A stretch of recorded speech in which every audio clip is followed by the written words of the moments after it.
영국 런던의 한 변호사 사무실, 갈색의 긴 머리, 딱 떨어지는 비즈니스 정장 스커트를 입은 한 여성 변호사가 싸늘한 눈으로 검은 머리의 한국인을 바라봅니다. 그 한국인 남자 역시 변호사이지만 이 영국인 여성 변호사는 그를 전혀 신뢰하지 않는 것 같네요. 협력을 하기 위해 모인 두 사람. 하지만 이 영국 여성은 남자에게 영어라도 잘 할 수 있느냐고 묻기까지 하는데요. 팽팽한 긴장감이 감도는 회의실 안. 과연 이 남자는 어떻게 이 상황을 타파했을까요? 오늘은 한국인 남성을 무시하다가 어느새 그와의 성공적인 협업은 물론 그 한국 남자를 존경하기까지 해버리게 된 한 영국인 여성 변호사분의 사연입니다. 시작해볼게요. 안녕하세요, 여러분. 저는 런던에서 태어나고 자란 제니퍼라고 합니다. 오늘은 제가 한국에 대해 가졌던 편견과 그로 인해 겪었던 일을 이야기해보려고 해요. 저는 런던의 한 대형 로펌에서 일하고 있는 변호사입니다. 주로 국제계약과 기업 법률 자문을 담당하고 있죠. 다양한 나라의 클라이언트와 협력할 기회가 많았지만 솔직히 말해서 저는 항상 영국을 기준으로 세상을 바라보는 경향이 강했습니다. 영국의 오랜 역사와 전통, 그리고 법률 시스템에 대한 자부심이 저의 사고방식에 깊이 뿌리내려 있었기 때문이었죠. 업무 특성상 제 경력 내내 저는 세계 곳곳의 클라이언트들과 함께 일할 기회가 많았습니다. 하지만 솔직히 말하자면 저는 항상 영국의 법률 시스템과 교육 수준이 다른 국가들에 비해 훨씬 우수하다고 믿고 있었어요. 이 믿음은 저도 모르게 다른 나라들, 특히 아시아 국가들에 대한 편견으로 이어지고 있었던 것 같습니다. 제가 생각하기에 아시아 국가들은 단지 빠르게 성장하는 경제 현황을 가졌을 뿐, 실제로는 우리 영국과 같은 나라의 깊이 있는 역사나 전통을 따라올 수 없다고 생각했거든요. 그러던 어느 날 회사에서 한국의 대기업과 영국의 한 회사가 합작 계약을 맺게 되면서 그 프로젝트의 책임자로 제가 배정되는 일이 생겼습니다. 이 계약의 성공 여부는 회사에 매우 중요한 문제였기에 저는 이 일을 매우 신중하게 처리하려고 마음먹었죠. 그런데 프로젝트를 시작하면서부터 저는 한국 측 변호사와 직접 협력해야 한다는 사실을 알게 되었습니다. 그의 이름은 전기훈이었고 한국에서도 꽤 유명한 변호사라고 소개받았습니다. 하지만 여전히 저는 탐탁치 않았어요. 이렇게 중요한 일에 한국인이라니요? 이해할 수 없었죠. 솔직히 말해서 저는 처음부터 그를 신뢰하지 않았습니다. 물론 한국이 최근 몇 년간 경제적으로도 그렇고 세계적으로 좀 성장했다고 얘기는 많이 들었지만 영국과 같은 수준일 리가 없다는 생각이 들었기 때문이었어요. 특히 한국의 교육 수준이 영국보다 훨씬 떨어질 것이라고 생각했습니다. 영국은 수세기에 걸쳐 형성된 교육 시스템과 법률 전통을 가지고 있었고 저는 한국이 이러한 역사적 깊이와 지적 전통을 따라올 수 없을 것이라고 확신했거든요. 따라서 전기훈이라는 변호사가 영국의 법률 시스템을 제대로 이해나 할 수 있을지에 대해 큰 의구심을 품기 시작했습니다.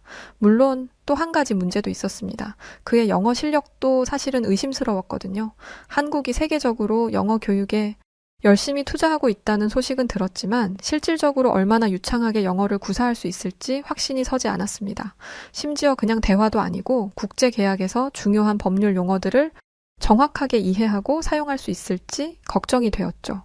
영어가 모국어가 아닌 그가 복잡한 법적 논의에서 얼마나 효과적으로 대응할 수 있을지 미리부터 한심하다 생각하고 있었습니다.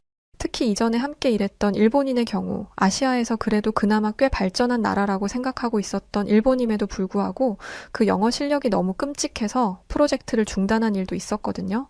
그러니 한국은 오죽하겠냐는 생각이 들었죠. 사람들이 대충 생각하기론 아직까진 한국이 일본보다 못하다는 생각이 제게도 있었거든요. 그런데 그 생각은 우리의 첫 이메일부터 조금씩 흔들리기 시작했습니다. 모자란 사람처럼 일할 거라는 제 예상과는 달리 그의 첫 이메일이 매우 차분하고 명확한 문체로 쓰여 있었거든요. 그는 계약의 세부 사항에 대해 상당히 깊이 있는 이해를 가지고 있었고 그의 글에서는 철저하게 준비된 전문가의 모습을 느낄 수 있었습니다.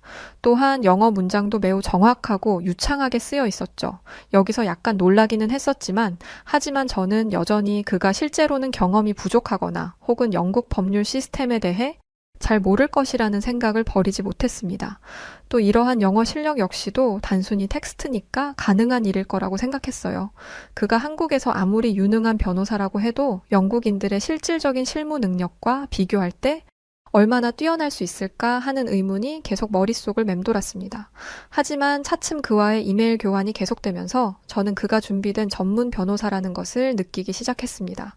그는 항상 논리적으로 문제를 제기했고 계약의 모든 세부 사항을 정확하게 파악하고 있었어요. 대응도 일반적인 영국 변호사들보다도 더 신속하면서도 명확했고 의견도 매번 분명하게 설득력이 있었습니다. 하지만 도대체 어떻게 그럴 수가 있겠느냐 싶었어요. 그래, 메일링도 가능하고 지식도 있다 이거지. 그의 영어 실력과 법률 지식은 어떨지 모르지만 실제 협상 테이블에서 그가 얼마나 실력 있을지에 대한 의문은 여전히 남아 있었습니다. 비록 그와 일하면서 점차 그의 능력을 조금씩 인정할 수밖에 없었기는 했지만 여전히 실제로 만나기 전까지는 마음을 놓을 수 없다고 생각했습니다. 솔직히 말해서 한국 변호사에게 배울 것이 많다고 생각할 수야 없었으니까요. 그러던 중 드디어 그와 직접 만날 날이 다가왔습니다. 저는 그를 시험해보기 위해 여러 가지 까다로운 질문들을 준비했어요. 특히 영국의 법률 시스템과 한국의 법률 시스템 간의 차이점에 대해 물어볼 생각이었죠. 또한 그의 영어 실력이 실제로 얼마나 좋은지 직접 만나서 확인하고 싶다는 생각도 있었습니다. 단순히 이메일로는 능숙해 보였을지 몰라도 직접 대면하는 자리에서는 진정한 능력을 감출 수는 없을 테니까요.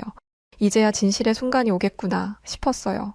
솔직히 저는 그가 당황하거나 영어에 어려움을 겪는 모습을 보게 될 것이라고 예상했으니까요. 예전에 그 일본인 변호사처럼 말이죠. 그런 생각을 가지고 그를 만나러 간 날이었습니다. 많은 생각을 하고 나간 자리였지만 그와 마주했을 때 저는 그의 첫 인상에 놀라고 말았습니다. 그는 단정한 옷차림에 자신감 넘치는 태도로 저를 맞이하고 있었어요. 그의 모습은 예상보다 훨씬 더 프로페셔널해 보였고 솔직히 저는 내심 당황한 티를 감출 수 없었습니다. 괜찮아. 물론 내 예상과는 다른 첫인상이긴 하지만 그래도 저 사람을 내가 압도하는 것은 당연한 거라고 생각하며 저는 경계를 늦추지 않았습니다. 이윽고 시작된 논의. 준비한 질문을 던지기 시작하면서 저는 그의 반응을 주의 깊게 살폈습니다. 하지만 이번에도 제 예상과 달리 대화는 믿을 수 없게 매끄럽게 흘러갔어요. 특히 영국 법률과 한국 법률 간의 차이점에 대해 이야기할 때엔 제가 본 그 누구보다 훨씬 더 능숙하게 대응하는 모습에 놀라기까지 했죠. 그는 영국 법률 시스템에 대해서도 깊이 이해하고 있었고 그의 설명은 논리적이고 명확했습니다. 영어로 된 법적 용어들을 사용하는 데 있어서도 전혀 문제가 없었으며 오히려 그 유창한 영어 실력에 저는 또 한 번 놀랄 수밖에 없었어요. 그때 제 마음속에 남아있던 의구심이 폭발하고야 말았습니다. 기훈 씨, 제가 말을 꺼냈습니다. 한국과 영국의 법률 시스템이 매우 다르다는 점은 잘 알고 계시죠? 특히 영국의 계약법은 수백 년에 걸쳐 형성된 전통과 규범을 따르고 있습니다. 그런데 한국은 그런 깊이 있는 전통을 갖고 있지 않은 나라잖아요. 실질적인 사례가 영국에 훨씬 많은데 이런 차이를 어떻게 극복하려고 하시나요? 저는 이 질문이 그를 당황하게 만들 것이라고 생각했습니다. 그런데 의외로 그는 조금도 흔들리지 않고 저를 바라보며 대답했어요. 제니퍼, 물론 두 나라의 법률 시스템은 다릅니다. 하지만 그렇다고 한들 어느 나라 법이 더 우위에 있다고 평가할 수 있을까요? 한국 법률은 영국의 법률 시스템과 마찬가지로 국제적으로 인정받고 있으며 심지어는 끊임없이 변화하는 국제 환경에 맞춰 발전해 왔습니다. 한국은 독자적인 법적 전통을 가지고 있을 뿐만 아니라 다른 나라의 장점을 수용하고 이를 발전시키는 데에도 매우 능숙합니다. 예상치 못한 강력한 반박에 저는 순간적으로 말문이 막혔습니다. 하지만 왠지 자존심이 상했기 때문에 저는 쉽게 물러설 수 없었죠. 그렇다 하더라도 저는 말을 이어갔습니다. 한국이 국제적으로 인정받는 법률 시스템을 가지고 있다 한들 그 깊이와 복잡성에서 영국을 따라올 수는 없을 거예요. 특히나 이번 계약은 영국 측의 규범에 따라 진행되어야 하는데 한국 법률 시스템만으로는 충분하지 않을 거라고 생각합니다. 그때였어요. 그가 가만히 제 눈을 들여다보더군요. 그리고 가만히 고개를 끄덕이더니 말했습니다. 제니퍼, 이번 계약이 영국 법률에 더 비중을 두어 진행되리란 것은 당연한 일입니다. 그런데 솔직해져 보시죠. 솔직해져 보다니 저는 눈이 동그래져선 그를 바라보았습니다. 제가 한국인이어서 지금 이렇게 계속 같은 질문을 하시는 것 아닌가요? 그의 말에 저는 순간 하는 소리를 내며 뒤로 물러앉았습니다. 그렇지 않습니다. 저는 사실을 얘기하는 것 뿐이에요. 당황한 저의 말에 그가 웃으며 말했어요. 그게 아니라면 지금의 마인드는 바꾸시는 게 좋겠습니다. 영국의 법률 시스템이 우수하다는 것은 사실이지만 그것이 곧 다른 나라의 법률 시스템을 무시할 이유가 될 수는 없으니까요. 오히려 이번 계약에서 중요한 것은 양측의 법률 시스템을 조화롭게 연결하고 가장 효율적인 방법으로 문제를 해결하는 것입니다. 제 국적이나 출신이 이 계약의 성공 여부를 좌우할 이유는 없다고 생각해요. 한국이라는 나라를 작게 생각하실 수도 있겠지만 저는 한국에서 수많은 국제 계약을 성공적으로 이끌어왔고 그 과정에서 영국을 비롯한 여러 나라의 법률 시스템을 깊이 이해하게 되었습니다. 제가 이 자리에 있는 이유도 바로 그 경험과 지식을 바탕으로 양측 모두에게 이익이 되는 해결책을 찾기 위함임을 잊지 않으셨으면 좋겠습니다. 완벽한 그의 말에 저는 마음 끝까지 부끄러움을 느끼며 고개를 숙였어요. 그러자 그가 웃으며 손을 내밀어 악수를 청해왔습니다. 자, 우리가 할 일은 함께 협력하는 것뿐입니다. 지금부터라도 우리 서로를 신임하기로 하죠. 저는 말없이 고개를 끄덕이며 그의 손을 잡았습니다. 이렇게 논의하는 협상 테이블에서조차 완벽한 실력을 보여주었으니 저는 더 이상 그의 능력을 의심할 수가 없게 되었습니다. 전기훈 변호사는 단지 한국에서의 경험만이 아니라 국제계약에 대한 폭넓은 지식과 이해를 가지고 있었거든요. 그는 단순히 영국 법률 시스템을 이해하는 것을 넘어서 그것을 한국의 법률과 어떻게 연결시켜야 할지에 대해서도 명확한 전략을 가지고 있었습니다. 이때였던 것 같아요. 그제서야 저는 내가 한국 변호사에 대해 너무 얕잡아 보고 있었구나 라는 생각을 하게 되었습니다. 이윽고 본격적으로 프로젝트가 시작되었습니다. 우리가 함께 맡은 프로젝트는 한국의 대기업과 영국의 중견 회사 간의 합작 계약이었어요. 이 계약은 양측 모두에게 매우 중요한 것이었기 때문에 양측의 이익을 최대한 보장하면서도 공정하고 투명한 계약이 이루어져야 했습니다. 하지만 프로젝트가 진행될수록 예상치 못한 어려움들이 발생하기 시작했는데요. 문제는 계약 조건에 대한 이견이 계속해서 발생한다는 것이었습니다. 특히 한국 측 대기업과 영국 측 회사 간의 문화적 차이가 생각보다 크게 작용하고 있었습니다. 한국 측은 계약 조건에 대한 유연성을 원했지만 영국 측은 매우 엄격한 조건을 고수하고자 했어요. 이런 상황에서 양측의 의견을 조율하는 것이 결코 쉬운 일이 아니었습니다. 처음에 저는 이 문제를 해결하기 위해 양측 의뢰자와 직접 소통을 시도했습니다. 그러나 상황은 생각보다 더 복잡했어요. 한국 측 의뢰자는 매우 신중한 태도로 계약 조건에 대해 지속적으로 수정을 요구했지만 영국 측은 이미 확정된 조건이라며 완고한 태도로 협상을 진행하려고 했죠. 제가 중간에서 이견을 조율하려고 했지만 그 의뢰자들의 요구와 기대가 계속해서 엇갈리면서 협상이 더딜 수밖에 없었습니다. 계약이 지연되면서 양측의 불만도 커졌고 저는 이 상황을 어떻게 해결해야 할지 고민이 깊어졌습니다. 이 문제를 해결하지 못한다면 계약 자체가 성사되지 않을 위험도 있었기 때문에 저는 큰 압박감을 느끼고 있었어요. 그때 전기훈 변호사가 나섰습니다. 그는 상황을 파악한 후 의뢰자들과의 소통을 직접 맡겠다고 제안해왔어요. 처음에는 조금 의아했습니다. 굳이 왜 나서지? 싶기도 했고요. 사실상 영국 측에서 고집불통으로 나오고 있었기 때문에 굳이 따지자면 영국 측 회사의 입장에 더 가까운 저와 저희 영국 변호사팀이 해결해야 할 책임이 더 컸거든요.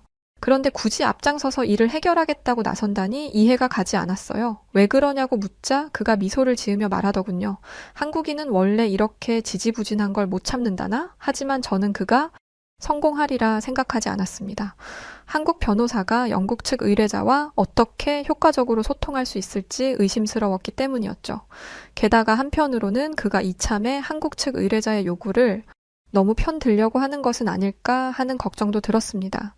하지만 더 이상 방법이 없었기 때문에 저는 그에게 기회를 주기로 했죠. 그런데 신기한 일이 벌어졌습니다. 그가 의뢰자들과의 소통을 맡기 시작하자 상황이 놀랍게도 빠르게 나아지기 시작했던 것이었어요. 그는 한국 측 의뢰자의 요구를 명확하게 정리하고 그들의 의도를 정확히 파악한 후 이를 영국 측에 명확하게 전달했습니다. 영국 회사가 아무리 일방적으로 완고한 태도를 유지하려고 해도 소용이 없었죠.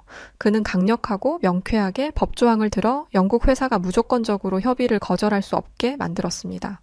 속된 말로 꼼짝 못하게 만든 거죠. 잠깐, 그럼 이게 제가 염려했던 대로 그가 한국 편만 들던 게 아니었냐고요? 사실 그렇지도 않았습니다. 그랬다면 영국 회사가 제게 난리를 쳤을 거예요.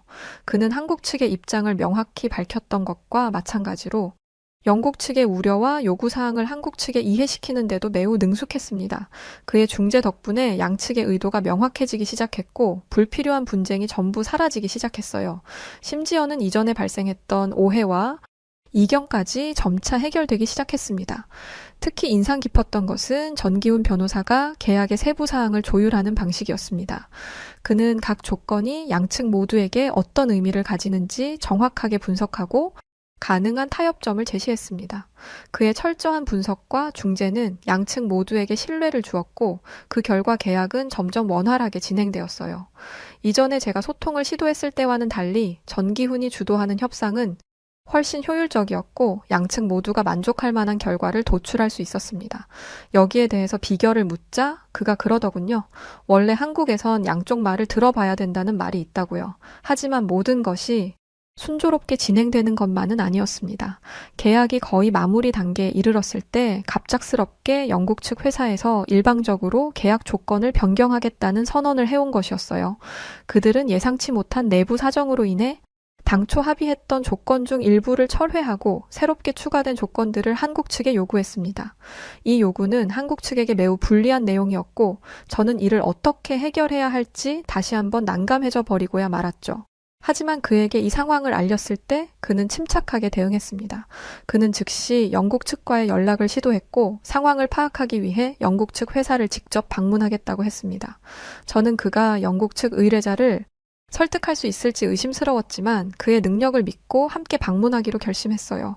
그렇게 미팅이 잡혀 있던 날 우리는 법률 회의가 열릴 예정인 빅토리아 호텔에서 모이기로 했습니다. 그런데 함께 저희 회사 앞에서 만나 택시를 타고 가기로 했던 저와 전기훈 변호사는 바로 앞 길가에 크게 난 사고로 인해 교통이 마비되며 어쩔 수 없이 지하철을 타고 이동해야만 하는 상황에 처하고 말았어요. 어쩔 수 없이 우리는 함께 지저분하고 사람 많은 지하철에 탑승했습니다. 영국 지하철은 시끄럽고 어지러웠어요. 저는 한숨을 내쉬며 주변을 돌아보았죠. 어디 자리 하나라도 있을까 싶어서 말이에요. 그때 제 눈앞에 한 커플이 자리에서 일어나 내리려고 준비하는 모습이 보였습니다. 저는 그와 함께 재빨리 자리에 가서 앉았어요. 더운 날씨에 서 있으려니 힘들었는데 자리가 나니 그나마 좀 나았습니다. 그런데 그때였어요. 그가 갑자기 벌떡 자리에서 일어나는 게 아니겠어요? 저는 놀라서 여기 아니에요 라고 외쳤지만 그의 시선이 향한 곳은 저 멀리 허공이었습니다. 아니, 정확하게는 한 할머니를 향해 있었어요. 그는 자리에서 일어나더니 사람들 사이로 비집고 들어가 그 할머니를 데리고 자리로 돌아왔습니다. 그리곤 할머니를 자리에 앉혀드렸죠. 저는 그에게 굳이 왜 그렇게까지 해서 자리를 양보하느냐고 물었습니다. 바로 앞에 계시던 것도 아니었고 우리도 곧 회의가 있어 무거운 서류들까지 왕창 들고 있었으니까 말이에요. 그런데 그가 말하더군요. 이건 그냥 한국인의 본능 같은 거라고요. 본능이라고? 이렇게 고생하는 게 본능이라고? 이해하지 못하는 표정의 저를 보며 그는 말했습니다. 한국에선 어른 공경이 기본적인 문화이기 때문에 어른이 보이면 당연히 자리를 양보해야 하는 거라고 말이지요. 어차피 내 다리는 튼튼하고 이 할머님의 다리는 바스라질 것처럼 연약해 보이지 않냐면서 말이죠. 하긴 그러고 보니 할머님이 당장이라도 쓰러질 듯 힘들어 보이는 것이 느껴졌습니다. 그런 줄도 모르고 뭐하러 자리를 양보하냐며 볼멘 소리를 했으니 저는 아직 덜 컸다 싶었지요. 저는 그런 그를 보며 한국의 예절과 문화가 참 아름답다는 생각을 했습니다. 이윽고 도착한 호텔. 저는 로비에서 참여자 등록을 하고 있었고 그는 잠시 화장실에 다녀오겠다며 자리를 비웠어요. 로비에 서서 잠시 서류를 보고 있는데 그가 화장실에서 나와 호텔 로비로 들어서는 모습이 보였죠. 그런데 그 순간 로비에서 일하는 호텔 직원이 그에게 다가가더니 짜증 섞인 목소리로 여긴 직원 출입 금지 구역입니다. 나가주세요 라고 말하는 것을 들었습니다. 저는 재빨리 그에게 다가가기 위해 일어섰습니다. 그에게 도움이 필요할 거라고 생각했거든요. 그런데 그 순간 그가 고개를 들고 직원에게 정중히 저는 이 호텔에서 열리는 국제법률회의에 참석하러 왔습니다. 여기가 맞는지 확인 부탁드립니다. 라고 말했습니다. 당황하지도 않은 차분한 목소리였죠. 직원의 표정이 굳어지더군요. 그는 여전히 의심스러운 눈초리로 그를 쳐다보며 회의 참석자라고요? 당신이? 이름이 뭐죠? 라며 불쾌한 어투로 물었습니다. 전기훈 변호사는 침착하게 자신의 이름을 말했습니다. 하지만 직원은 여전히 그의 말을 믿지 않는 듯 했어요. 그리고는 서류를 대충 훑어보더니 여기 이름이 없는데요. 당신 잘못 온 것 아닙니까? 라며 그를 몰아쓰기 시작했습니다. 그런데 그때 저는 전기훈 변호사의 얼굴에 미묘한 미소가 떠오르는 것을 보았습니다. 그는 깊은 숨을 한 번 들이쉰 후 단호한 목소리로 직원에게 말하기 시작했습니다. 당신이 보고 있는 그 페이퍼에 제 이름이 똑똑히 적혀 있네요. 전기훈. 저는 국제 변호사이고 지금 기업 간 국제법률회의를 위해 이곳에 왔습니다. 하지만 당신이 지금 제 미팅 시간을 늦어지게 만들고 있어요. 자, 이렇게 생각해 봅시다. 만약 오늘 당신이 운이 좋다면 당신은 아무 일도 없이 이곳을 빠져나갈 수 있을 거예요. 하지만 만약 그 반대라면 당신은 오늘 삶에서 가장 유명해지는 경험을 하게 될 겁니다. 국제 변호사를 향한 인종차별로 재판장에 서는 것은 물론 이 아름다운 호텔을 법적 싸움에 휘말려들게 한 역사상 가장 멍청한 호텔리어가 될 테니까 말이죠. 전기훈 변호사의 말에는 한치의 흔들림조차 없었습니다. 수려한 그의 말솜씨에 직원의 얼굴이 하얗게 질려버리더군요. 그는 당황한 듯 서둘러 말을 더듬으며 죄송합니다. 전기훈 변호사님. 제가 잘못 판단했습니다. 바로 안내해드리겠습니다. 라고 말하며 몸을 낮추었습니다. 정말 통쾌한 순간이었어요. 그가 떠난 후 저는 전기훈에게 정말 멋진 대처였어요. 저라면 흥분하며 질색팔색 난리를 피웠을 텐데 이렇게 차분하게 해결하시다니 놀라울 따름이에요. 라고 말했습니다.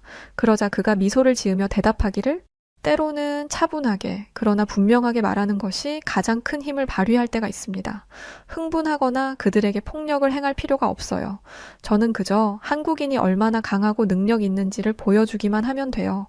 그것이 그들에게 진정한 교훈이 되겠죠. 이 얼마나 멋진 말이던지. 그 순간 저는 그가 단순히 뛰어난 변호사일 뿐만 아니라 강한 내면을 가진 사람이라는 것을 다시 한번 느꼈습니다. 그의 지혜와 단호함은 그 어떤 편견도 부수고 나아갈 힘이 있었습니다. 그리고 우리는 함께 이 사건을 성공적으로 해결할 수 있다는 확신을 가지게 되었어요. 이후 미팅이 시작되었습니다.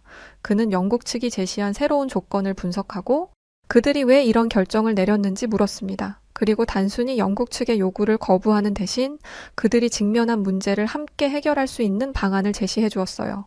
그는 영국 측의 입장을 이해하고 그들의 요구를 수용하는 대신 한국 측이 받아들일 수 있는 타협안을 제시했습니다.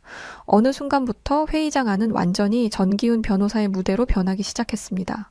그의 논리적이고 설득력 있는 태도에 영국 측은 결국 그의 제안을 받아들였고 새로운 조건에 대한 협상이 원만하게 진행되었어요. 그의 접근 방식은 매우 실용적이었고 영국 측은 그가 제시한 타협안을 수용하면서도 그를 매우 신뢰하게 된 것 같았습니다. 저는 그의 이러한 능력을 보며 그가 단순히 법률적 지식이 뛰어난 것뿐만 아니라 상대방의 입장을 이해하고 조율하는 데 있어서도 매우 뛰어난 능력을 가지고 있다는 것을 다시 한번 깨닫게 되었습니다. 그의 커뮤니케이션 능력에 감탄한 저는 그에게 물었습니다. 기훈 씨, 도대체 이런 능력은 어디서 나온 건가요? 어떻게 이렇게 양측의 의견을 조율하고 모두가 만족할 수 있는 결과를 도출할 수 있죠? 저는 그가 단순히 뛰어난 변호사일 뿐만 아니라 사람들과의 소통과 협상에서 탁월한 능력을 발휘하는 것이 신기했습니다. 전기훈 변호사는 이렇게 대답했어요. 사실 이 능력은 한국의 문화에서 비롯된 것이라고 할 수 있죠. 한국에서는 상호 존중과 협력이 매우 중요한 가치로 여겨지거든요. 한국의 학교에는 수많은 역할 분담이라는 질서가 있어요. 반장, 오락부장, 미화부장, 주번, 청소당번까지 한국인들은 서로를 지탱하며 민주적인 의견 소통을 통해 삶을 꾸려오는 방식을 자연스럽게 터득하며 자랍니다. 타인의 의견을 경청하고 그들의 입장을 이해하려고 노력하죠. 이러한 문화적 배경이 저의 커뮤니케이션 능력에 큰 영향을 미쳤다고 생각해요. 그렇군요. 라고 말하며 고개를 끄덕였지만 사실 이러한 깨달음은 제게 큰 충격이었습니다. 머릿속에 그 유명한 오징어 게임의 한 장면이 스쳐 지나갔어요. 꼬질꼬질한 어린 아이들이 놀고 있는 장면이었죠. 그것이 제가 가진 한국에 대한 단편적인 이미지였는데 지금의 그는 전혀 다른 모습을 하고 있었습니다. 지금의 그는 한국이 얼마나 똑똑한 민족인지 그리고 그들이 얼마나 합리적인 비즈니스를 추구하는지를 제게 알려주고 있었거든요. 영국은 늘 전통을 고수하며 변화에 저항하는 경향이 있지만 한국은 그와 반대로 새로운 상황에 유연하게 대처하고 변화에 민첩하게 대응하는 모습을 보인다는 것을 느꼈습니다. 저는 한국이 단순히 경제 성장만을 이룬 것이 아니라 한국만이 가진 지혜와 문화적 가치를 바탕으로 글로벌 무대에서 경쟁력을 확보하고 있다는 것을 피부로 느끼고 있었어요. 결과적으로 우리의 프로젝트는 성공적으로 마무리되었습니다. 영국과 한국 양측 모두가 만족할 만한 결과를 얻었고 저는 그 과정에서 그가 보여준 탁월한 능력과 깊이 있는 통찰력에 깊이 감명받았어요. 그와의 협업은 제 경력에 있어서도 그리고 제 인생에 있어서도 중요한 전환점이 되어 주었습니다. 비록 프로젝트가 종료된 후 우리는 각자의 길을 가게 되었지만 말이에요.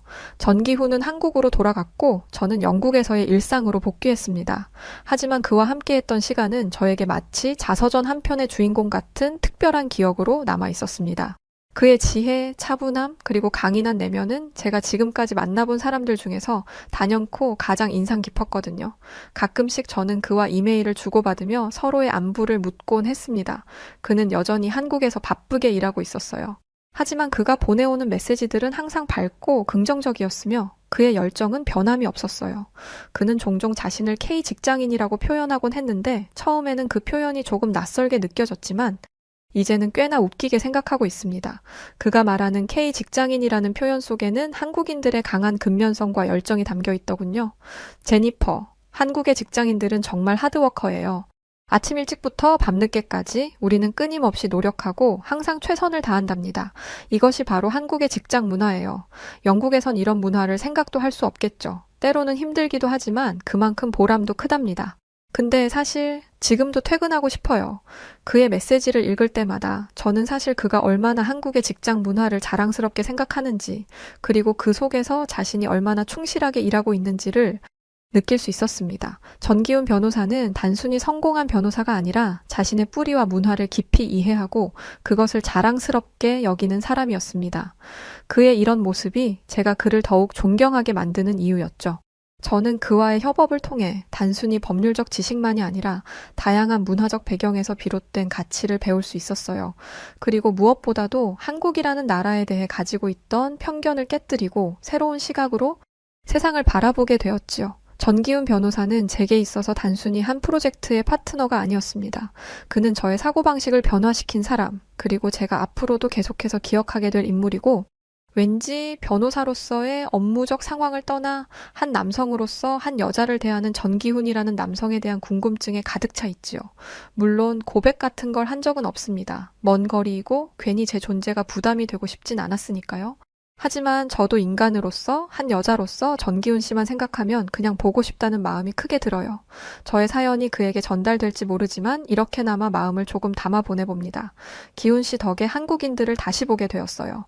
늘 총명하고 지혜로운 한국인 분들 모두를 존경합니다. 그리고 지난날 무지했던 것도 반성합니다. 감사합니다. 한 중국 여자가 한국 남자와 결혼한다는 여동생에게 독서를 쏟아내고 있습니다. 그녀는 평소 한국이 작고 못 사는 나라라며 무시해왔는데요. 그랬던 그녀가 최근 한국에서 충격적인 경험을 한 뒤 세상이 180도 뒤집히는 느낌을 받고 제대로 주제 파악을 했다고 합니다. 대체 그녀에게 무슨 일이 있었던 걸까요? 안녕하세요. 저는 30대 중국인 소링닝이라고 합니다. 제가 살고 있는 곳은 중국의 중남부에 위치한 쓰촨성이에요. 아름다운 자연 경관과 유구한 역사를 자랑하는 쓰촨성은 전 세계적으로 유명한 관광지로 해마다 엄청난 수의 관광객들이 찾는 곳이죠. 저는 어렸을 때부터 수많은 외국인들이 이곳에 와 감탄하는 모습을 보며 자랐고, 그럴 때마다 저는 역시 우리 중국은 전 세계의 중심이자 모두가 우러러보는 대국이구나, 이런 생각을 하며 제가 중국인이라는 것에 엄청난 자부심을 느꼈답니다.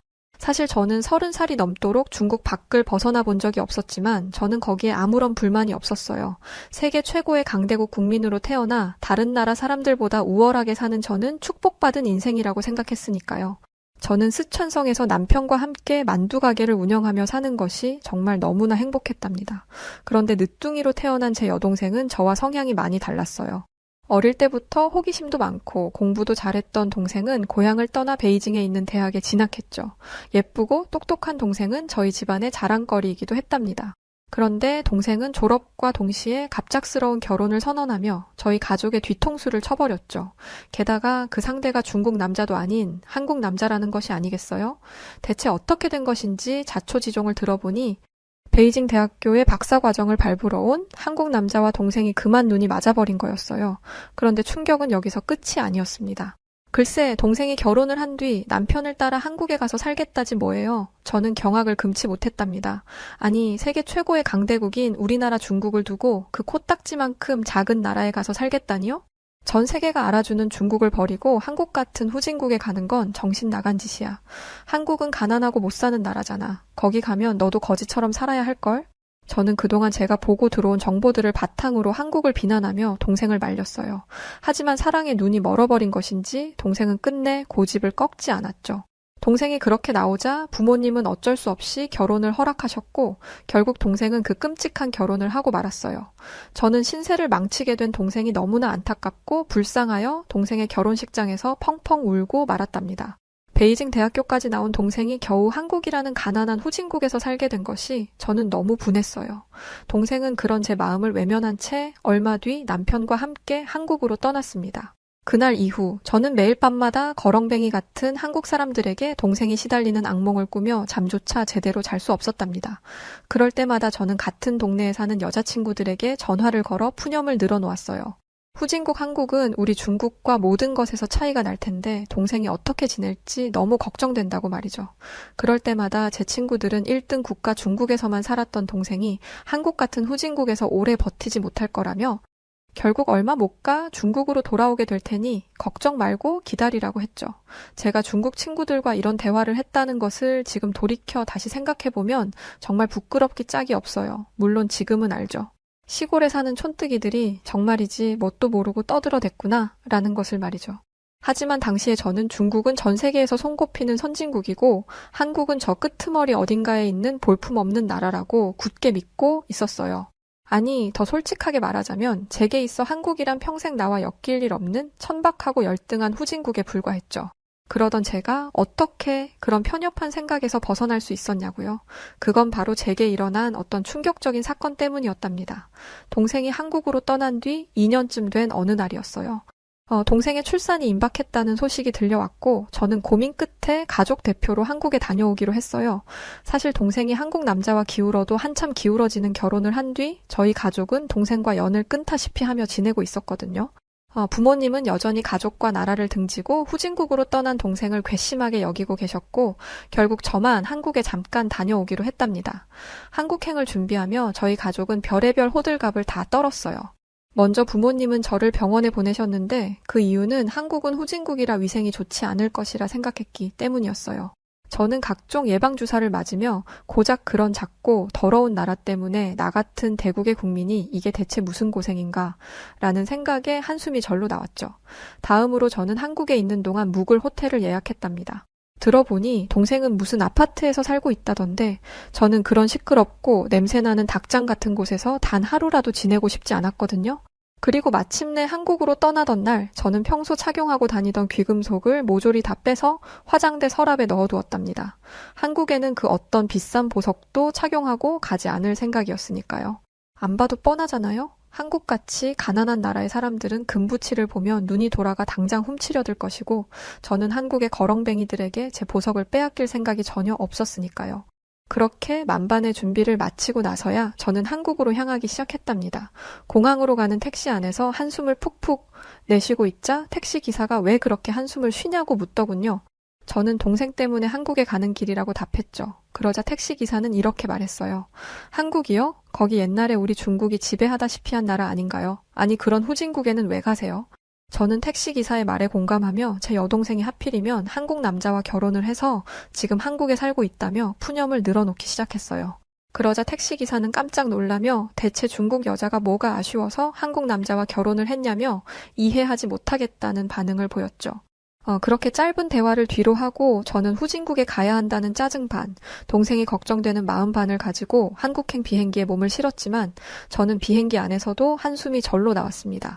찢어지게 가난한 후진국, 한국에서 앞으로 얼마나 끔찍한 경험들을 하게 될까 생각하면 그럴 수밖에 없었답니다. 그런데 그런 제 걱정과 우려는 한국 땅을 밟는 바로 그 순간부터 씻은 듯이 사라져버렸고 그날 받은 충격은 아직도 제 뇌리에 깊게 각인되어 있답니다. 우선 비행기에서 내리자마자 마주한 럭셔리하고 세련된 인천공항은 제가 예상했던 한국 공항의 모습과 전혀 달랐어요. 저는 한국은 돈이 없는 가난한 나라니까 공항에 아스팔트도 제대로 깔려있지 않아서 흙밭에 비행기가 착륙할 거라고 생각했거든요. 그런데 웬걸, 드넓은 활주로에는 전 세계에서 날아온 비행기들이 끝도 없이 들어오고 있었어요. 그리고 자칫 혼잡할 수도 있는 그 상황을 한국 공항의 직원들이 완벽하게 통제하고 있었죠. 그 다음으로 저를 놀라게 한 것은 한국인들의 아름답고 깨끗한 외모였답니다. 그들은 제가 영상으로 접해왔던 꾀죄죄한 후진국 국민들의 모습이 아니었어요. 지나다니는 한국인들은 모두 잘 관리된 매끈한 피부와 머릿결을 가지고 있었고 한눈에 보아도 굉장히 비싸 보이는 옷들을 입고 있었죠. 한국인들의 럭셔리함과 청결함에 저는 입을 떡 벌릴 수밖에 없었어요. 사실 중국 사람들은 물이 아깝다는 이유로 매일같이 머리를 감거나 샤워를 하지는 않거든요. 그런데 한국인들에게는 그 어떤 악취나 때꾸정물의 흔적을 찾아볼 수 없었어요. 전혀 예상치 못한 이 상황에 저는 괜히 주눅이 들려하는 제 자신을 타이르며 우선 예약해둔 호텔에 가기 위해 택시를 잡기로 했습니다. 그런데 인천공항이 너무 크고 화려했기에 시골 출신인 저로서는 쉽게 나가는 길을 찾을 수가 없었고 결국 지나가는 사람들에게 도움을 받기로 했죠. 다행히 유명 관광지인 쓰촨성에서 전 세계인들을 상대로 만두 장사를 하는 저는 영어를 조금 할 줄 알았기에 한국 사람들에게 영어로 의사소통을 시도해보기로 했어요. 그런데 순간 걱정이 되더군요. 과연 이런 후진국 사람들이 영어를 알아들을까? 이렇게 가난한 나라 사람들이 영어 교육을 제대로 받았을 것 같지는 않은데 제가 그렇게 생각했던 이유는 여태까지 제가 배우고 알아온 한국은 다 쓰러져가는 판잣집에 사는 사람들이 대부분의 교육 수준도 중국에 비해 현저히 떨어지는 나라였기 때문이었어요. 그래서 저는 별다른 기대는 하지 않은 채 마침 제 옆을 지나가는 젊은 남자에게 영어로 말을 걸어 택시 정류장이 어디 있는지 물었어요. 그런데 세상에 그 남자가 너무나 유창하게 영어로 대답하는 게 아니겠어요? 거기에 더해 그는 아주 친절하게 저를 택시 정류장까지 데려다 주기도 했어요. 함께 택시 정류장으로 향하며 저는 그 남자에게 어떻게 이렇게 영어를 잘하는지 물었죠. 그러자 그 남자는 멋쩍은 듯이 웃으며 자기 정도는 한국에서 평균 수준에 불과하다는 거예요. 이 정도로 영어에 능통한 사람이 평균 수준에 불과하다니 저는 당연히 이 남자가 거짓말을 하고 있다고 생각했어요. 저같이 잘 사는 중국인에게 꿀리고 싶지 않은 마음에 괜히 허세를 부리는 것이라고 믿었죠. 하지만 그건 저의 착각이었어요. 공항에서 저를 도와준 남자에 이어 한국의 택시기사도 저와 영어로 원활한 의사소통이 가능한 게 아니겠어요? 택시기사는 한국에 외국인들이 많이 오기 때문에 자신도 영어 공부를 했다며 친절한 미소를 지어 보였습니다. 분했지만 결국 저는 한국인들의 높은 교육 수준과 교양을 인정할 수밖에 없었죠. 게다가 서울에 가까워질수록 택시의 창밖으로 보이는 높은 빌딩들에 저는 감탄하지 않을 수 없었답니다. 제가 소문이나 영상으로 보고 들어온 한국은 시궁창과 다를 바 없는 거리와 다 쓰러져가는 낡은 집들로 가득했는데 대체 이 최첨단 도시는 어디인 것인지 꼭 머리가 정지되는 느낌이었죠. 무엇보다 이렇게나 커다란 도시의 중심부에 있는데도 코를 찌르는 악취가 나지 않는다는 것도 놀라운 경험이었어요. 중국은 상하수 시설도 낙후되어 있고 통제되지 않는 노숙자들도 워낙 많아서 언제나 거리에서 뭐라고 설명하기 어려운 오물 냄새가 나곤 하거든요. 저는 여태까지 중국의 악취 문제는 중국이 전 세계인들이 찾는 대국인 이상 어쩔 수 없는 일이라고 생각했는데 한국은 달랐습니다. 악취는커녕 지나다니는 사람들에게서는 기분 좋은 향수 냄새가 나고 길거리는 쓰레기 없이 아주 쾌적했죠. 저는 제가 알고 있던 한국과 너무 다른 이 모습들에 너무 혼란스러웠어요. 그렇게 당황한 상태로 호텔에 도착한 저는 또 다른 충격을 받게 되었는데 그건 바로 한국에 벼룩이 없다는 것이었어요. 이런 말 하기 창피하지만 중국에는 아무리 고급 호텔이라고 해도 벼룩이 상당히 많이 있거든요. 그래서 항상 자기 전에 긴장을 하게 되는데 세상에 한국의 침구는 너무 깨끗하고 좋은 거예요. 가려움에 피부를 긁지 않으며 잠자리에 드는 게 대체 얼마만인지 여러분은 아마 상상도 못하실 겁니다. 벼룩 걱정 없는 숙소에서 실로 오랜만에 편안하게 잠들며 저는 한국에 대한 생각이 조금씩 바뀌기 시작했어요. 그리고 다음 날 샤워를 하며 저는 또 다시 놀라운 경험을 했는데 그건 바로 한국의 숙소 시설이 너무 깨끗하다는 것이었어요. 중국의 수돗물에는 석회질이 섞여 있어서 그 물을 마실 수 없음은 물론 샤워를 하는 것도 찝찝하거든요. 그런데 한국의 수돗물은 눈으로 보기에도 굉장히 맑았고 석회질 특유의 냄새도 나지 않았어요. 설마 한국 사람들은 매일같이 이런 깨끗한 물을 이용하며 사는 건가? 그런 생각이 들자 한국이 미칠 듯이 부러워지더군요. 게다가 화장실도 방도 어디 하나 흠잡을 곳 없이 너무 청결했어요. 무엇보다 벽지가 너무 깨끗해서 저는 제 방을 청소하러 들어온 메이드에게 혹시 이 호텔 어제 도배를 새로 한 것인지 물어보았죠. 그러자 메이드가 친절하게 웃으며 도배를 한 지는 1년이 넘었다고 답하지 뭐예요. 1년이 넘은 벽지인데도 이렇게 깨끗하다니 그게 가능한 일인가? 저는 누가 제 머리를 한 대 때리기라도 한 듯 충격에 얼어붙어 버렸어요. 사실 중국에서는 사람들이 귀에서 나온 귓밥이나 침, 그리고 가래 같은 사람 몸에서 나오는 이물질들을 벽지에 대충 쓱 닦는 일이 많이 있거든요. 그래서 벽지에는 얼룩이 남기 마련이고요. 그런 걸 늘 보며 살아온 저는 당연히 한국의 벽지가 이렇게 깨끗한 걸 보고 이런 생각이 든 거예요. 결국 한국인들은 절대 그런 행동을 하지 않는다는 것이잖아요. 아니 어떻게 후진국 사람들이 중국보다 매너가 더 좋지? 저는 그렇게 의아해하며 동생이 살고 있다는 아파트로 향했습니다. 그러자 방금까지 제가 느꼈던 포근함과 부러움은 어느새 사라지고 다시 슬그머니 걱정이 되기 시작했죠. 드넓은 중국에 살던 동생이 과연 서울의 닭장 같은 아파트에서 잘 지내고 있으려나?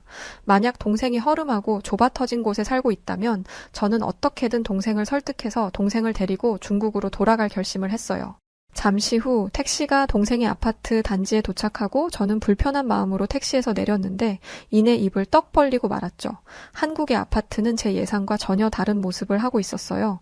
저는 동생이 사는 곳이 빈곤층이 다닥다닥 모여서 사는 허름한 건물일 거라고, 그래서 강도 문제도 자주 발생하고 소음과 위생 문제가 늘 있는, 사람이 살만한 곳은 절대 아니라고 생각했어요. 그런데 한국의 아파트는 마치 왕족들이 사는 궁전처럼 크고 웅장한 위용을 자랑하더군요. 물론 중국에도 이런 럭셔리한 아파트가 있기는 하지만 그곳에는 정말 엄청난 부자들만 살 수 있거든요. 그런데 평범한 시민인 동생이 이런 곳에 거주하다니 저는 정말 이 상황이 믿기지 않아 한참을 멍하니 그 자리에 서 있었답니다. 그런데 자세히 살펴보니 한국의 아파트는 크기만 압도적인 것이 아니었어요. 이 아파트 단지를 구성하고 있는 시설물들 또한 대단히 훌륭하더군요. 우선 어린이들을 위한 안전하고 깨끗한 놀이터가 곳곳에 많이 있었고 주민들이 산책할 수 있도록 아름다운 정원과 분수대도 여기저기 많이 조성되어 있었어요. 저는 여태까지 동생이 촌스럽고 허름한 달동네에서 가난에 찌들려 살고 있을 것이라 생각했는데 그런 제 생각은 완전히 잘못된 것이었던 거죠. 동생이 사는 한국이 이렇게나 좋은 곳이었다니. 한국은 분명 후진국인데 이게 대체 어떻게 된 일이지? 충격을 받은 저는 어떻게든 이 상황을 합리화시키려 했고 유치하지만 이 아파트가 외관만 대충 좋게 만든 것일 거라 우격다짐을 하며 동생의 집으로 향했습니다. 하지만 잠시 후 결국 제 자존심은 박살나고 말았죠. 동생은 아파트의 37층에 살고 있었는데 저는 그곳으로 향하는 길에 다시 한번 충격을 받았답니다. 호텔도 아니고 대기업의 건물도 아닌 그저 평범한 사람들이 사는 아파트임에도 불구하고 엘리베이터가 얼마나 빠르고 조용하게 움직이던지요. 눈 깜짝할 사이에 1층에서 37층까지 이동한 저는 한국의 기술력에 감탄하지 않을 수 없었답니다. 그리고 마침내 동생의 아파트 현관을 여는 순간 저는 그야말로 기절할 뻔했습니다. 동생의 아파트 내부 인테리어는 정말이지 완벽에 가까웠거든요. 매끈한 대리석 바닥과 번쩍이는 대리석 벽, 깔끔하게 빌트인 되어 있는 최신식 럭셔리 브랜드의 전자제품들은 물론 최고급 제품으로만 채워진 화장실까지 눈 돌아가게 화려한 동생의 집을 보며 저는 동생에게 복권에라도 당첨된 것인지 물었죠. 그러자 동생이 내놓은 답은 저를 깜짝 놀라게 했답니다. 언니, 이 정도 사는 걸로 한국에서는 부자라고 하면 나 욕먹어. 한국에서 이 정도의 인테리어를 갖추고 있는 거는 그냥 기본이야. 여러분, 동생의 말에 제가 얼마나 깜짝 놀랐을지 한번 생각해 보세요. 여태까지 제가 알던 대로라면 한국 사람들은 냄새나고 더럽고 당장이라도 쓰러질 것 같은 집에 살아야 하는데 사실 알고 보니 제가 알던 모든 것들이 전부 사실이 아니었다는 거잖아요. 그건 제게 마치 세상이 뒤집히는 일과도 같았어요. 제가 생각하는 중국과 한국은 감히 비교도 되지 않을 만큼 하늘과 땅만큼의 격차가 나는 나라였는데 사실은 그게 아니었다니. 어쩌면 두 나라의 수준이 비등비등한 것인가? 아니, 어쩌면 한국이 더 잘 사는 최첨단 국가일 수도 있다는 사실은 제 콧대를 무너져 내리게 했어요. 시무룩해진 저는 동생에게 솔직하게 말했죠. 한국이 내가 생각했던 것처럼 가난한 나라는 아닌 것 같아. 내가 뭘 잘못 알아도 단단히 잘못 알고 있었나 봐.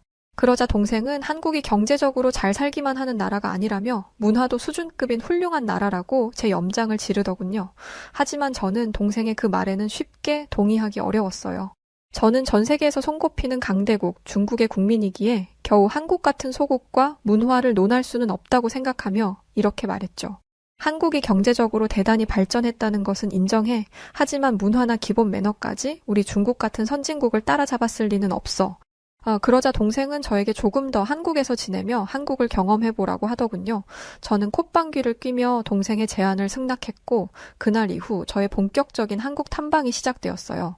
그리고 한국은 겪으면 겪을수록 놀랍고도 엄청난 매력으로 저를 사로잡아 버렸답니다. 먼저 제가 느낀 한국의 매력은 바로 안전함이었어요. 중국에서는 해가 지고 난 밤거리를 여자 혼자 걷는 것이 굉장히 위험한 일이에요. 그래서 중국 여자들은 밤거리를 걸을 때 잔뜩 경계를 하고는 하죠. 저 역시 후미진 골목에서 깡패들을 만나 돈을 뜯겨본 적이 있기 때문에 가급적이면 해가 지고 난 뒤에는 집 밖으로 나오지 않으려고 합니다. 그런데 한국에서 만나게 된 밤거리는 전혀 달랐습니다. 우선 밤이 되어도 길에 가로등이 많이 설치되어 있어서 환한 길로 안전하게 다닐 수 있었고 무엇보다 거리 곳곳에 CCTV가 설치되어 있어서 불량배들이 선뜻 나쁜 행동을 하기 어려운 환경이었어요. 그 때문에 한국 사람들은 밤을 지나 새벽이 되어도 아무 걱정 없이 길거리를 다닐 수 있었죠. 이렇게 완벽한 치안을 자랑하는 나라는 중국 어디를 가도 찾아볼 수 없을 거예요. 저는 괜히 시샘이 나서 동생에게 따져 물었어요. 한국은 왜 이렇게 CCTV가 많아? 여기 정부가 국민들을 감시하려고 이러는 것 아니야? 그러자 동생은 저를 불쌍한 듯 바라보며 한국은 절대 그런 나라가 아니라고 했어요. 한국은 아무리 공공기관이나 정부라고 해도 함부로 CCTV를 볼 수 없으며 CCTV 영상을 이용해 사람들의 사생활을 침해했다가는 정말 큰일이 난다고 했죠. 저는 동생의 말에 깜짝 놀라지 않을 수 없었답니다. 중국에서는 국가가 국민들의 삶에 개입하는 것이 당연한 일이거든요. 중국에서의 CCTV가 감시를 상징하는 것이라면 한국의 CCTV는 안전을 위한 장치라는 생각에 저는 머리가 혼란스러워지기 시작했답니다. 하지만 중국이 질 수 없는 것이 있었죠. 그건 바로 화려함과 다양한 먹거리였는데요. 저는 중국의 화려한 문화와 맛있는 음식들은 전 세계 어느 나라보다 대단하다고 믿었어요. 하지만 한국은 소국임에도 불구하고 절대 중국에게 뒤지지 않는 문화를 자랑하더군요. 한국은 낮도 화려하지만 밤에도 정말 환상적인 분위기를 자랑했는데요. 거리마다 24시간 운영되는 먹거리와 놀거리들이 가득했고 그 하나하나의 경험들은 다른 나라에서는 경험하지 못할 까무러치게 즐거운 것들이었답니다. 무엇보다 그런 경험들을 안전 걱정 없이 즐길 수 있다는 것은 정말 센세이션한 경험이었어요. 이쯤 되자 저는 과연 선진국은 중국인가 한국인가를 두고 고민하게 되었죠. 또한 한국 사람들은 외국의 이방인인 저에게 너무나 친절하고 상냥하게 대해주었어요. 어딜 가나 웃는 얼굴의 한국인들이 저를 반갑게 맞아주었고 그럴수록 저는 편견에 사로잡혀 한국을 더러운 후진국이라 오해한 제가 부끄러워 견딜 수 없었죠. 또 이렇게까지 세상과 현실에 무지했던 제 자신이 정말 실망스럽기도 했답니다.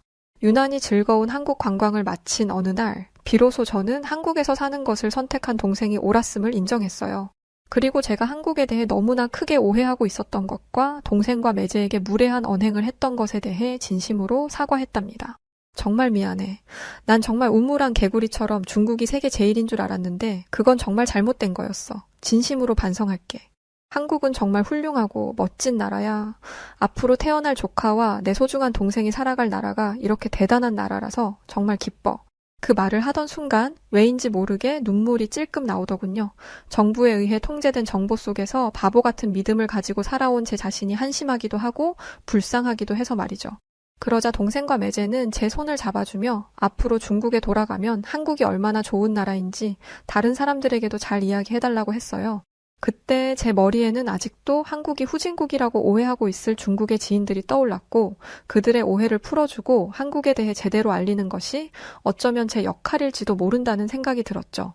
저는 눈물을 닦고 동생과 매제에게 약속했어요. 한국이 얼마나 대단한 강대국인지 중국 사람들에게 널리 알리겠다고 말이죠. 그리고 다음 날 저는 동생과 차를 마시러 카페에 갔어요. 이런 얘기, 저런 얘기를 하며 한창 이야기를 나누던 중 저는 갑자기 화장실에 가고 싶어졌죠. 그래서 저는 급히 카페 테이블 위에 올려둔 제 소지품들을 챙기기 시작했어요. 중국에서는 물건만 두고 자리를 비우면 소매치기범들이 잽싸게 그 물건들을 훔쳐가기 때문에 자리를 이동할 때면 꼭 소지품을 모두 챙겨야 했거든요.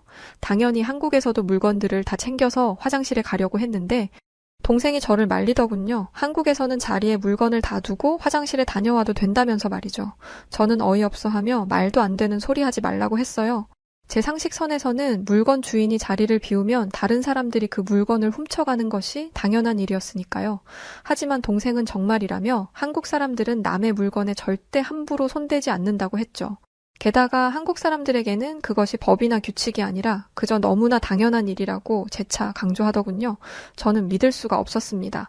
경찰이 지키고 있는 것도 아닌데 주인 없는 고가의 물건을 훔쳐가지 않는다니요? 그건 선진국이라 자부하는 우리 중국에서도 불가능한 일인데 말이죠. 아니, 전 세계 어디를 가도 마찬가지일 겁니다. 충격에 빠져있던 저는 문득 한국에 오기 전에 했던 제 행동 하나가 떠올랐어요. 한국 사람들을 거렁뱅이 취급하며 귀금속을 다 빼놓고 온 바로 그 일 말이죠.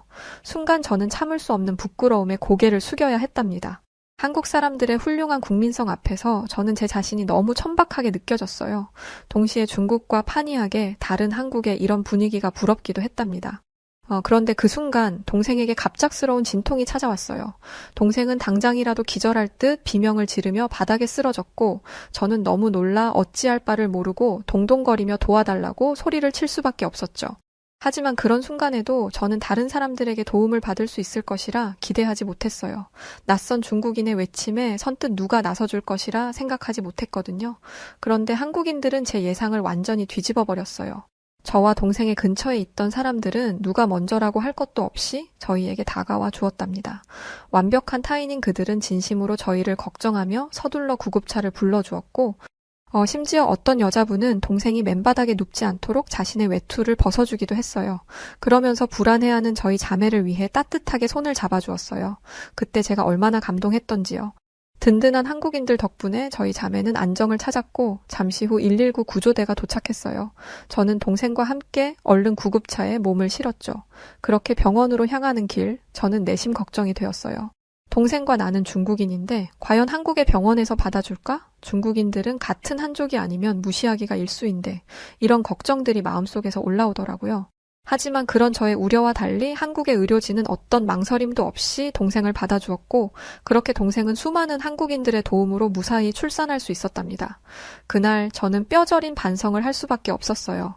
후진국 국민들이라 무시했던 이들에게 이렇게 큰 도움을 받게 될 줄이야. 제 자신이 너무 부끄러웠죠. 그까짓 대국이 뭐라고 한국을 그렇게 하찮게 여겼을까? 그제야 저는 주제 파악을 제대로 한 것 같아요. 또 저는 저희에게 이루 말로 다 표현할 수 없는 도움을 준 한국에게 엄청난 고마움을 느꼈답니다. 더불어 한국인들의 훌륭한 국민성이 부럽기도 했고요.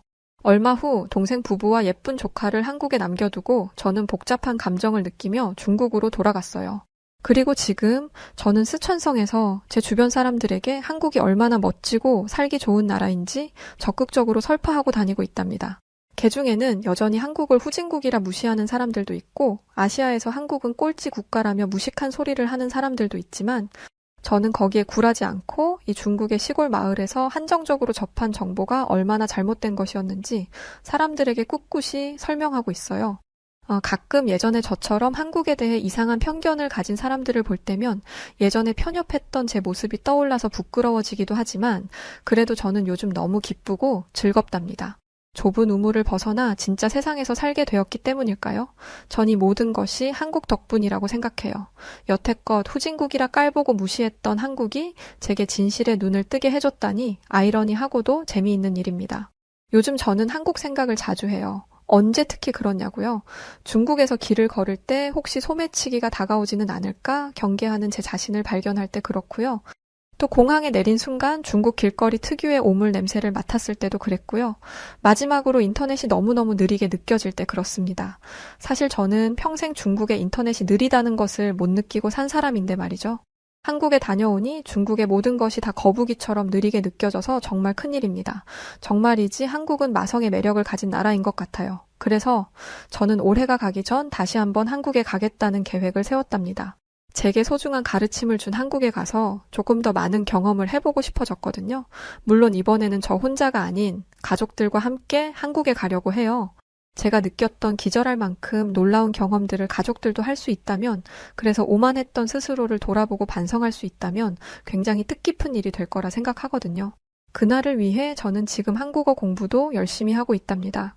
여러분, 다음에 혹시 어떤 중국 사람들이 어색한 말투로 안녕하세요 하고 말을 건다면 기쁘게 받아주시겠어요? 더불어 조금 더 나은 사람이 되어 한국에 방문할 저와 저희 가족들을 많이 응원해 주시면 감사하겠습니다. 그럼 다음에 한국에서 다시 뵐 날까지 모두 건강하고 행복하셨으면 좋겠습니다. 자, 오늘 사연은 여기까지입니다. 사실 저도 중국인 친구가 한 명 있거든요. 대학 때 만났던 친구인데 한 번은 제가 물어봤던 적이 있어요. 이 친구도 한국에 처음 왔을 때 한국이 이렇게 시설이나 이런 게 잘 되어 있는지 몰랐었대요. 그래서 제가 아니 인터넷으로 보면 다 알 텐데 그걸 모른다는 게 말이 돼? 라고 물었거든요. 그랬더니 친구가 중국에서는 한국에서 보는 인터넷 환경과는 다르다더라고요. 아마 이번 사연도 이와 연관이 있는 것 같아요. 여하튼 오늘 이야기는 중국 스촨성에 사는 소링닝 씨의 에피소드를 담은 사연이었습니다. 오늘 사연 어떻게 들으셨나요? 오늘 사연이 재미있으셨다면 구독과 좋아요, 알림 설정 부탁드리고요. 그럼 지금까지 해외 다양한 사연들을 읽어드리는 여우튜브 송은지였습니다. 영상 끝까지 시청해주신 모든 분들 고맙습니다. 당신만의 유튜브가 될래요. 당신만의